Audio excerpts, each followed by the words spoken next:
अस्सलाम वालेकुम वरहमतुल्लाह वबरकातुहू। हज की शर्तों में से सबसे पहली शर्त है कि आप मीकात की जगह को इहराम के बिना तजावुज नहीं कर सकते, जो कि है जुल्हुलैफा, जुहफा, कर्नुल मनाजिल, यलमलम और ज़ात इर्क। इन जगहों पे आप इहराम की हालत के बिना तजावुज नहीं कर सकते और मक्का में रहने वाले इहराम मक्का से ही बांधेंगे। हज के कई सारे अरकान हैं, जिनमें इहराम बांधना, तवाफ करना, सही करना, इसी तरह मीना में रात गुजारना और वकूफ़ अरफा, मुज़दलिफा में रात गुजारना, इसी तरह से रमी जमरा यानी शैतान को कंकरी मारना, इसी तरह कुर्बानी, हलक और फिर तवाफ़ ज़ियारा या तवाफ़ फ़ाज़ा, इसी तरह बाकी जमरात की रमी और तवाफ़ विदा।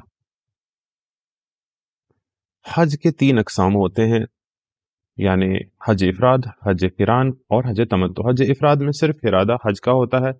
हज क़िरान में हज और उम्रा एक साथ किया जाता है, लेकिन हज तमत्तु में पहले उम्रा और उसके बाद हलक किया जाता है और उसके बाद इहराम हज के दिन यानी यौम तरविया के दिन बांधा जाता है।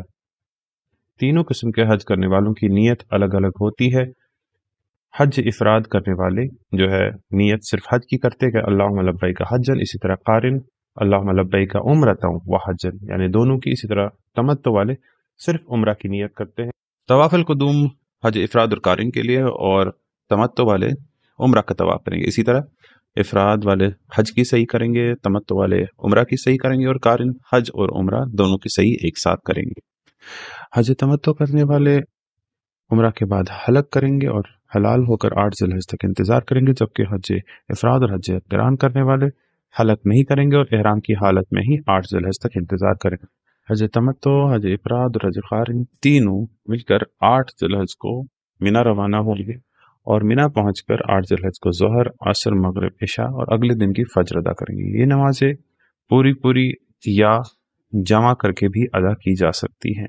9 ज़िलहज को हम अराफात पहुंचे, जो कि हज का दिन है, सबसे इम्पोर्टेंट दिन हज का। इस दिन हम अपने आप को दुआ, कुरान शरीफ की तिलावत और ज़िक्र और अज़कार में मशगूल रखेंगे। 9 ज़िलहज की शाम को हम निकल के मुज़दलिफा में मगरिब और इशा एक साथ अदा करेंगे और वहाँ पे कंकरियाँ जमा करके जो हमें अगले दिन जमरे उक़बा की रमी के लिए ज़रूरत होंगी। मुज़दलिफा में रात गुजारने के बाद फजर की नमाज अदा करके हम वकूफ़ मुज़दलिफा करेंगे, ज़िक्र और अज़कार करेंगे और रोशनी आते ही हम मुज़दलिफा से रवाना होकर जमरे अक़बा की तरफ 10 ज़िलहज को जाके 7 कंकरियाँ मारेंगे। हर कंकरी मारने के टाइम हमें तकबीर यानी बिस्मिल्लाह अल्लाहु अकबर पढ़ना हो।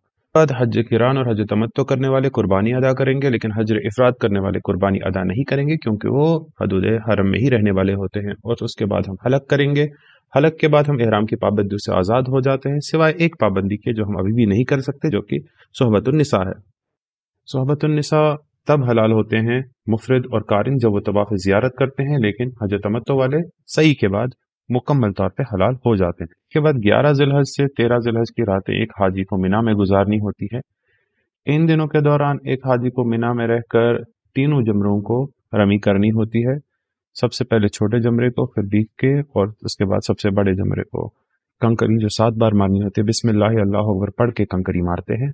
और छोटे जमरे और बीच के जमरे के बाद कंकरी मारने के बाद हम दुआ करते हैं, लेकिन बड़े जमरे के टाइम दुआ नहीं करते। फिर 13 ज़िलहज को हम मक्का वापस जाकर तवाफ़ विदा कर सकते हैं, या जो लोग 12 ज़िलहज को ही मिना से रवाना होना चाहे वो भी 12 ज़िलहज को निकल के तवाफ़ विदा कर सकते हैं। तवाफ़ विदा करने के बाद हम लोगों का हज मुकम्मल हो जाता है। अल्लाह ताला हम लोगों का हज कबूल फरमाए। अस्सलामु अलैकुम व रहमतुल्लाह।